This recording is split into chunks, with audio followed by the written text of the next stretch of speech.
这个问题是这样的啊，就是从宏观上来看，中共3、5年内他没有这个能力去武力登陆台湾，就是正常的情况下看，没有这个能力，但是也不能说100%，啊，也有可能他会发疯，他就是孤注一掷，他就是要打台湾，啊，但这个不能排除，但虽然可能性不大，但是不能说没有可能。那么我现在就讲，他假如要采取这个对台湾强攻，他会采取什么形式？现代的登陆作战，3位一体，空中，是吧？这个水面包括潜艇啊，就是全方位的啊，空降、机降、抢滩登陆和潜艇、特种兵的渗透，是吧？它这都有。但是呢，作为对台登陆，就是渡过台湾海峡这种作战，它的主要的兵力投送还是要从海上，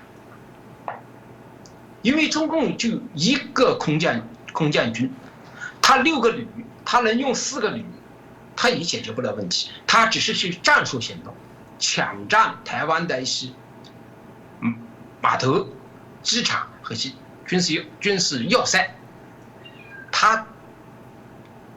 达不到能控制台湾整个军事那个局势的这个能力，主要的还是靠他的海上的投送，就是集团军。那么他在打台湾之前，我们按照现代战争的常规的推理来说，啊，电子战、网络战这个先打，啊，把你双方都会打这个东西，强电子干扰啊，就是网络啊、信息啊，这些先把你打成聋子瞎子，这个是现代战争的特点，啊，这个是一个。第二个呢，就是第一个。这个电子战和这个网络战的同时呢，他们会对台湾的雷达和通信系统进行打击，就是第一波打击是电子打击，就是攻击它的雷达，包括你台湾的有2部雷达非常好，中共飞机一起飞就能看到，这是中共看得眼中钉肉中刺，这是第一波打击。第二波打击在渡海之前，他必须要摧毁台湾的机场、码头。如果让台湾的海空军有还手之力，包括台湾的这个导弹，那对他的渡海部队就带来了重大的威胁。所以他毫无疑问要把这些基地给炸掉。那这个只有炸掉以后，他才能渡海啊。但是呢，我们只是想中共他单方面他的单相思是干这个事儿，实际上呢，他达不了这个目的，他不敢这么干，他把台湾炸成一片废墟没有意义，炸成一片废墟，他的部队登不上来，他就没有意义。他打台湾是为了占领台湾，他不会占领一个一片废墟，全台湾人民拿着锄头扁担跟他对抗的这个状态，他不会达到这个状态。再一个，他一旦对台湾进行这种打击，台湾有还手之力，联军也不会袖手旁观。那我们在做这个战役推演的时候，我们也推演过，美日联军包括这个北约啊，包括一些其他国家联合起来，他们会干什么呢？他们会在中共对台作战的，就是导弹对台湾的机场码头进行攻击的时候，要单单的凭台湾进行还击，力量太薄弱，那西方联军必须介入。介入干什么呢？趁这个机会打掉中共的海空军，尤其是南部战区和东部战区，他的火箭军，摧毁它。摧毁它是什么目的？就是不让他将来有能力去威胁台湾，威胁到周边国家的安全。他光有陆军的在这没有用，他威胁不了台湾，所以趁这个机会，你先动手的，我就把你这个海空军打掉，而且打掉这是海空军基地，美国也不要出动陆军的，它远程打击它完全可以做到，它的航空母舰、它的驱逐舰，甚至它的核潜艇，它的 B1、B2和 B52远程打击的这个兵力，摧毁中共的这些前沿基地，要不了3天。中共在这个防卫方面，它是处于绝对的劣势之下。我为什么这么说呢？第一，美国打击的都是远程打击；第二，中共的拦射导弹非常差，它现在的红旗系列根本就对美军的远程打击的形不成威胁，形不成有效有力的对抗。你比如说，我最近也在发现，美国现在正在组织 F-35C 这个中队。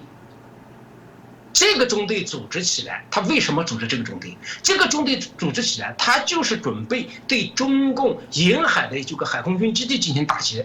这么个部队啊。当然，我们以前讲到过，这个美日联军在西韩台湾呢是全方位的，包括他的美国的陆军空降兵，包括日本的陆上自卫队，都在不断的演练反登陆，就是一旦中共假如真到台湾岛上来了，他们会有反登陆。但是美国大量的军事准备还是放在对中共的海空军的基地的进行打击的程度上，尤其是美国绝对不会放弃对中共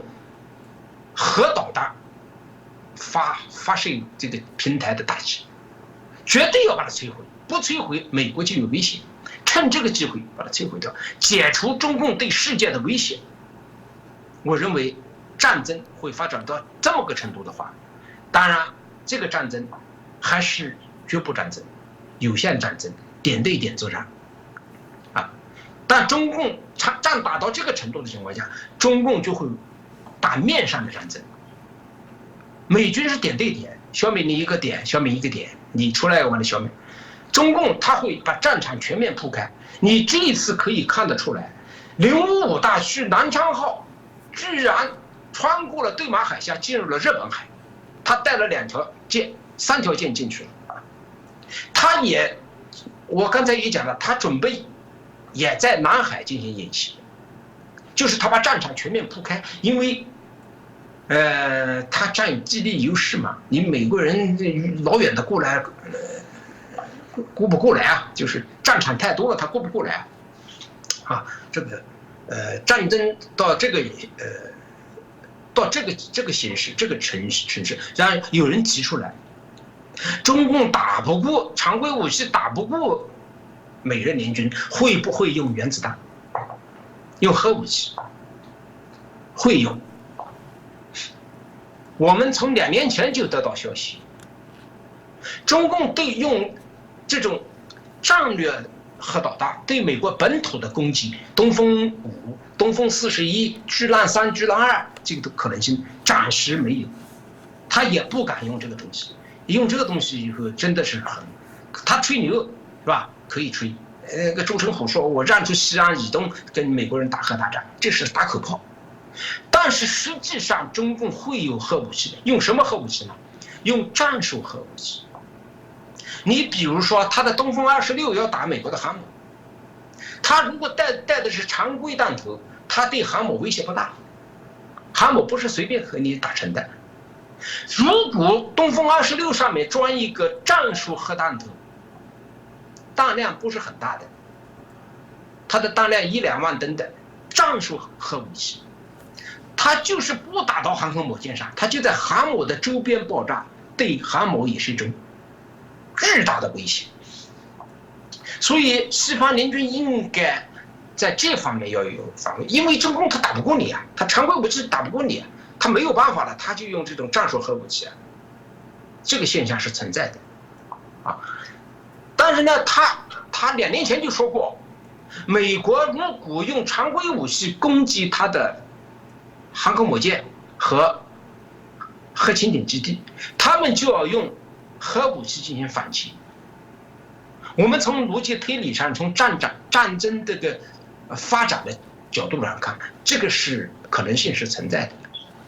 但是美国会不会用核来打击呢？我认为他不需要。一个，他要控制这个战争的这个规模，他不能打成一个核大战，打成核大战对全世界都不好，对地球不好，对人类也不好，他不会的。第二个，他的常规武器，他有能力去跟中共打，他不需要核武器，而且美国是一个民主国家，他不是会随随便便对谁用核武器的，这一点放心啊。战争的规模应该控制在这个程度，即便中共用了核武器，小型的战术核弹头，美国也不会跟中共打核大战，但是美国更加坚定了西方联军消灭中共核发射的这个决心，积极的决心。我认为你要讲战争的规模会发生到这个程度。至于台湾如何反手啊，台湾呢，政治上我就不说了啊，就是保持现状吧，反正就是也不惹他，是吧？我们把我们自己事情做好。我以前好像在节目上也讲过，台湾的危险来源于你们内部，你们内部团结好，啊，大家共同，不管是什么党派，不管是什么政治观念，台湾是你们共同的家园，你们把台湾守好，有全世界这么多国家在帮助你，不要怕，真的不要怕，你们该干嘛干嘛，啊，发展经济，人民生活很好，挺好。但是在反中共的方面呢，有战略性的考虑。你们现在是战役和战术方面已经做得很好了，台湾像个刺猬岛一样的，各种防御方面考虑的应该，我认为台湾的军人们有智慧，考虑的已经很周到了。但是在战略层次上呢，要抓住一点，中共打台湾，他要缩战缩局，那你反其道而行之。你打持久战，战争一打起来以后，你保存实力，你保存实力方法很多你飞机进洞库，是吧？你的舰艇到了东岸去，到日本的一些基地、美军的一些基地去保存起来，他不敢对美军、日本的基地进行攻击。陆军们就是你们就是要有这种观念，他拖不了多长时间，他缩战缩局，他只能缩战缩局，他拖一天他都很难受，他都会出现第二个古林头的这种情况，都很难说再一个，这个中共的军队，他现在不是处于一种兴奋和临战状态，都是在被动的，都是对习近平都是阳奉阴违的。其实据我了解，大家都不太愿意打这个仗。一个是这个仗打得没有意思，第二个这个仗打不赢，第三个这个仗危险，太危险了。我前天做了一个视频说，我说中共要想渡过台湾海峡，就算你4个军40万人，从战损力说，你得有10万人掉到海里面去。现在的武器的杀伤力那么强，10万人掉海里，独生子女、有家有家庭的什么的，谁愿意去打？当然，我们是这么个考虑，就是说，中共要想打台湾，他必须缩战缩局，就像当年天安门事件一样的，把军队放到南云机场去洗脑子，洗完了以后就说天安门广场这个暴徒在杀解放军。然后把他们放出去一冲打了，最后打完以后冲出天安门，到了天安门以后，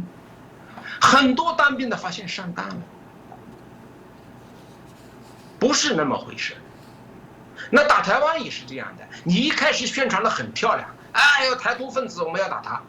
真正的一打起来3天2天或者48小时什么的，你要拖1星期以后大家都知道了，你甚至。我跟美国的一些朋友们在谈论这个问题，就是说，一旦开战，那么电子战放在前面，中共的防火墙就保不住了，肯定保不住。大量的信息进入了中国，他想洗脑，他想瞒也瞒不住。所以台湾要抓住中共速战速决这个战术，你们持久战，哎，你们先保存实力，你让他去炸，你阻挡不了。他一炸，西方联军就是炸他，你们台湾就在那看着，啊，偶尔放几炮，表示一下，你们台湾主要的精力是守卫你们的岛，守卫你们的家园，不是去跟中共打，有西方跟他打。当然你也得表示一下，是吧？就说总的意图说台湾，军事上目前没什么太大的威胁，不要搞得人心惶惶，不要说很多人，我觉得台湾有很多人说，跟阿富汗两个相比，就是老美靠不住，不存在这个问题。老美放弃台湾，他在世界上别混了。塔利班是什么东西？一个恐怖组织，对不对？台湾是什么？标准的民主国家，是我们中华民族民主的一盏灯塔，也是全世界认可的这个民主体制啊！放心，不会放弃台湾的。